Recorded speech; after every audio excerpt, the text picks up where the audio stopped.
Welcome to Tatum Talk. Today we talking about plea agreements, okay? Let's hope you ain't gonna ever be in a situation where you might have a plea deal on the table in front of you and you need to make the hard decision of whether or not it's good for you.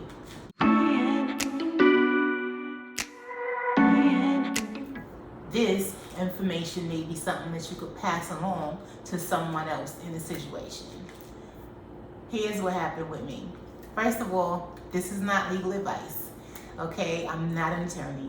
This is just based off of my own personal experience where I was a defendant in a criminal case. This is what happened to me, and maybe it's information that could help someone else watching. I got this idea for this video because someone left a comment and said, "Thank you for doing these videos. You're helping me understand what my loved one is going through." So here's something else I hope can help. Summer of 2019, I had a plea offered to me. Thank God I was able to assess that it was not a good deal. Here's why.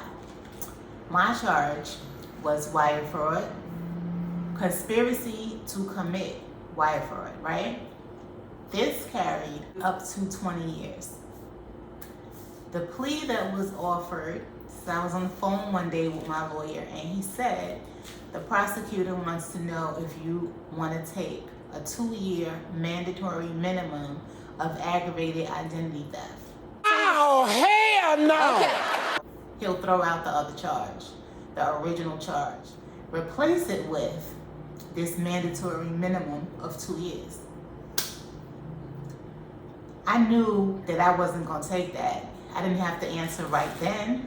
I had a day or so to get back to him, or more time probably, but I got back to him the next day and I told him no, tell him I don't want that. Because I knew, because I read, right? I researched, I'm reading this book called Busted by the Feds at the time, and I knew this was not a good deal. The reason why is because the 2-year mandatory means exactly what it says. It means you're gonna be doing 2 years minimum, and you're gonna get the charge of aggravated identity theft. I don't want that on my record. I don't want that. I didn't do that. So the other charge, which sounds more severe because it says up to 20 years, what you need to understand is that up to part means you could get anything. You could get anything below that, including probation, right? So I wasn't gonna accept that deal. It wasn't a good deal. Now, this prosecutor had said, is a plane. This prosecutor had said he wanted to hurry up and wrap this case up. Like, this is not even, he's not the original prosecutor. The original guy retired. He's the new prosecutor.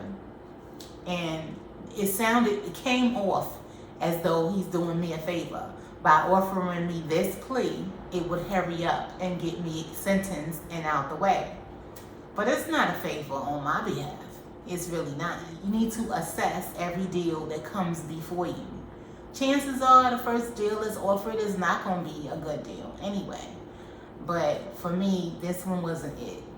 And so I knew by reading what I read in that book, it allowed me to understand the sentencing guidelines, which you have to, they have to follow the sentencing guidelines in a federal case.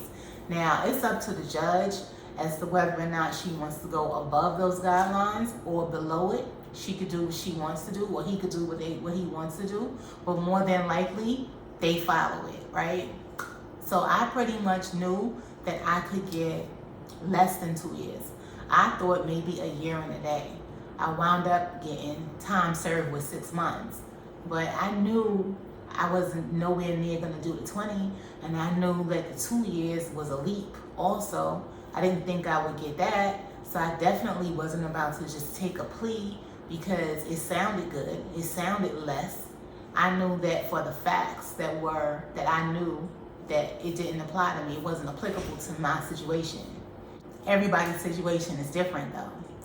What you do have to assess very carefully what's put before you. The big thing is, who knew they could just throw out a whole charge and replace it with something else? I didn't know y'all could do that. That goes to show you they could do whatever they want to do. Y'all was looking for me for 8 years for this charge of conspiracy. And now you telling me you could just throw it out the window and just replace it, just pull something from thin air and replace it with that? Really? Anything is possible and everything is negotiable. That's a fact. Here's an example of something else that happened to me that shows you that anything is possible. So the CDF, Baltimore jail is where I was at. CDF, Central Detention Facility, right? It's a city facility, but they have a contract with the federal government to house federal inmates there, right? So I first arrive and I have to go in the intake room. That is the procedure for everyone who comes in. You go in the intake for 1 to 3 days until you get cleared. Then you can move to another cell with a cellmate. My intake room, the mattress was stained. I was uncomfortable with that. I have OCD issues and it was bothering me. So I inquired to an officer, can you please see if there's another mattress around that I could switch it out with? Maybe there's an empty cell somewhere with a mattress or somewhere in the facility someplace else, right? I was told no. I waited till another shift. I asked another officer. They told me the same thing. No, sorry, there's nothing we can do.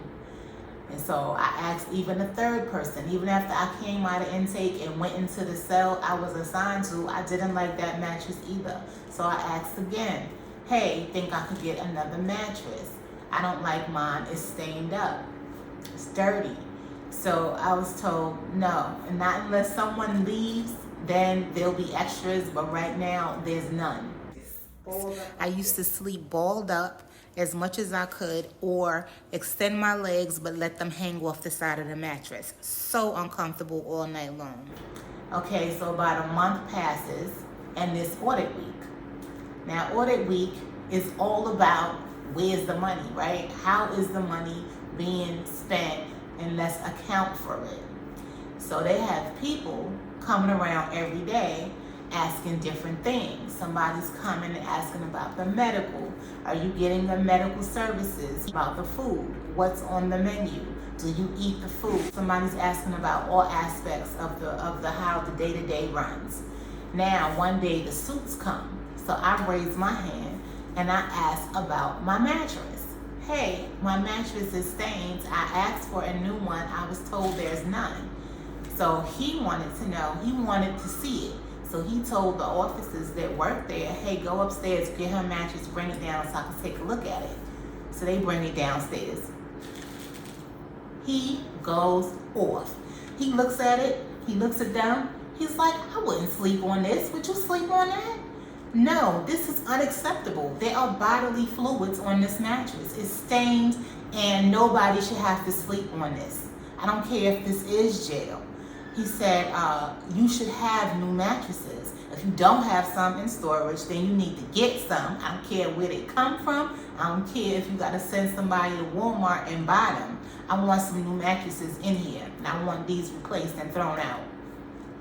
So he said, anybody else have issue with, and maybe 2 or 3 other people raised their hands.